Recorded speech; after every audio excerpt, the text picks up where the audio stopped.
కకావికలైపోతుంది తల్లి. కైలాసం అంతా కకావికలైపోతుంది తల్లి. దారిన పోయే కంప మనకెందుకన్నట్టు ఆ ముక్కంటే ఆయన ముసిముసి నవ్వులు నవ్వుతూ కూర్చున్నాడమ్మా. ఇది న్యాయమా, ఇది ధర్మమా అని దేవర వారికి విన్నవించండి తల్లి.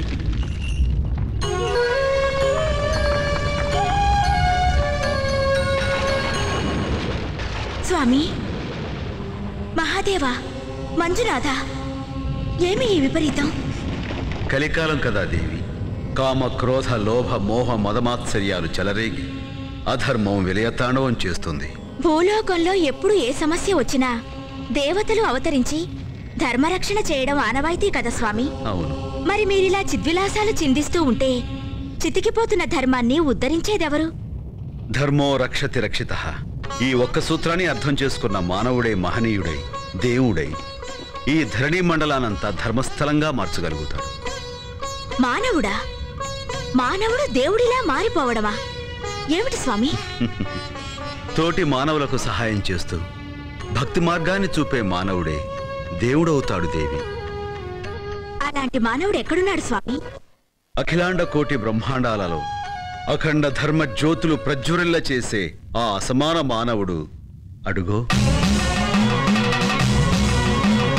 ధర్మో రక్షతి రక్షితః రక్షితః ధర్మో రక్షతి.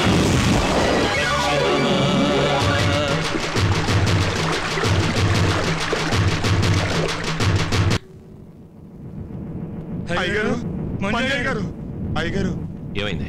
దేవాలయంలో ఢంకాలకు చర్మాలు కుట్టేది వీళ్లే, ఆ గుడి పూజారులకు పాదరక్షలు కుట్టేది వీళ్లే. అంతేకాదు వీళ్ళ తాతల కాలం నుండి గుడిమాన్యం భూముల్లో గుడిసెలేసుకుని ఉంటున్నారు. మొన్న హరిజనుడికి ప్రసాదం పెట్టామని అయ్యవార్లకి కోపం వచ్చింది. వెంటనే అక్కడున్న గుడిసెల్ని ఖాళీ చేయమని అందరినీ బెదిరిస్తున్నారు. వాళ్ళలా అంటుంటే నోరు మూసుకునేందుకు ఊరుకున్నారు? పంటల్ని నుజ్జు నుజ్జు చేసే శక్తి ఉన్న మీరు భయంతో పారిపోయి వచ్చారా? పోండ్రా పోంటని తిప్పి కొట్టాల్సిందే. పెద్దవాళ్ళని ఎదిరిస్తే మమ్మల్ని బతికినిస్తారా చెప్పండి? పేదవాళ్ళకి అంత పొగరేంట్రా అని చంపేస్తారు కదయ్యా. చంపుతారు చంపుతారు చంపుతారు. వాళ్ళు చంపకపోతే మీరు అసలు చావరా? ఎందుకు ఇలా చావుకి భయపడి చేస్తారు? ఏదో ఒక రోజు అందరూ చావాల్సిందే. ఆ చావుని ధైర్యంగా ఎదుర్కోండి అయ్యా. ఒక్కడు 100 మందిని మట్టు పెట్టచ్చు. అయ్యగారు, అయ్యగారు, ఏం గౌరీ? అమ్మగారు మిమ్మల్ని వెంటనే రమ్మని చెప్పారు. ఎందుకట? తెలీదు, చాలా కంగారుగా ఉన్నారు. నువ్వు వెళ్ళి నేను వస్తాను. సరేనయ్యా. రే, మీరందరూ ఆ గుడిసెల దగ్గరికి వెళ్ళి పూజాల సంగతి చూడండి. నేను ఎప్పుడే వస్తాను. రండ్రా. అమ్మయ్యా, వచ్చారా?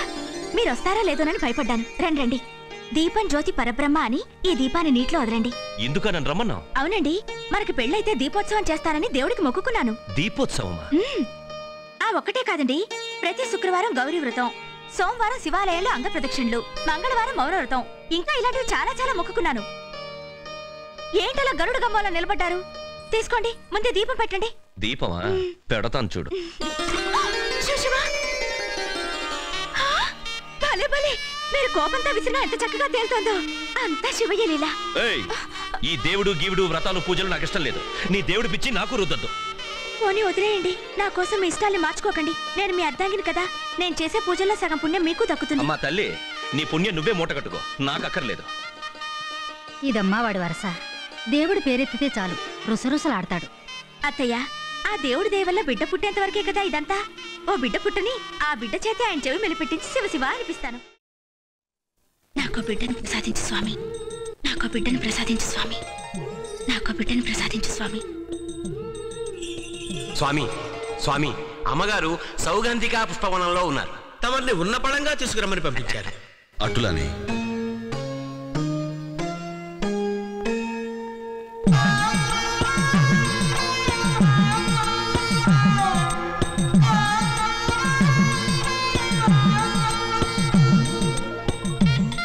భృంగి, నంది, అయ్యగారు భక్తిదారాలతో బంధితుడైపోయాడు. గోవిందా గోవిందా. నంది, ఇది కైలాసం. గోవిందా ఏమిటి? హర హర మహాదేవ, హర హర మహాదేవ, శంభో శంకర. నంది, భృంగి, అయ్యగారికి అమ్మగారి కన్నా భక్తురాలే మిన్న. అవునవును, అమ్మగారు ఉన్న పళంగా రమ్మని చెప్పంపినా వినిపించుకోకుండా ఎవరో ఒక భక్తురాలు విసిరిన చిన్న దారప ముక్కకు బందీలై ఉండిపోయారు కదా. నేను చెప్పి పంపినదేమిటి, మీరు చేస్తున్నదేమిటి?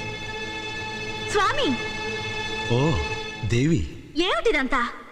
భక్తిదారములు బహు ముచ్చటగా ఉన్నవి కదూ. మీకెప్పుడు భక్తుల ముచ్చట్లే తప్ప నా ఇబ్బందులు అర్థం కావులేండి. నా మురిపాల పార్వతికి ముక్కు మీద కోపం వచ్చినట్లుంది. మీ నాటకాలు చాలు. కాసేపు ఉద్యానవనంలో హాయిగా విహరిద్దాం రండి అని చెప్పి పంపిస్తే దారాలు చుట్టించుకుంటున్నారా? దారాలు. అది పార్వతి, ఏం జరిగిందంటే పెళ్లి జరిగి ఇంతకాలం అయింది. ఏ రోజైనా ఒక విలాసానికైనా ఒక విహారానికైనా తీసుకువెళ్లారా? ఎప్పుడు చూసినా భక్తులు భక్తులు. వాళ్ళ కోరికలు తీర్చడమే మీకు ముఖ్యం. పార్వతి, నువ్వు అలిగితే నేను చూడలేను, ఒప్పుకుంటున్నాను. నేను నిజంగానే నీ పట్ల చాలా పొరపాటు చేశాను. ఇదిగో ఈ నంది భృంగి సాక్షిగా చెప్తున్నాను. జరిగిన దానికి గట్టిగా చెంపదెబ్బలేసుకుంటున్నాను.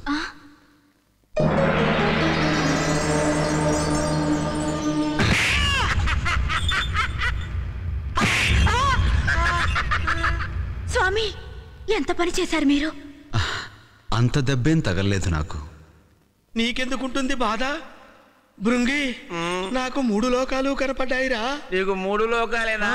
నాకు 7 లోకాలు కనపడ్డాయి. ఓహో, చాలా సంతోషం.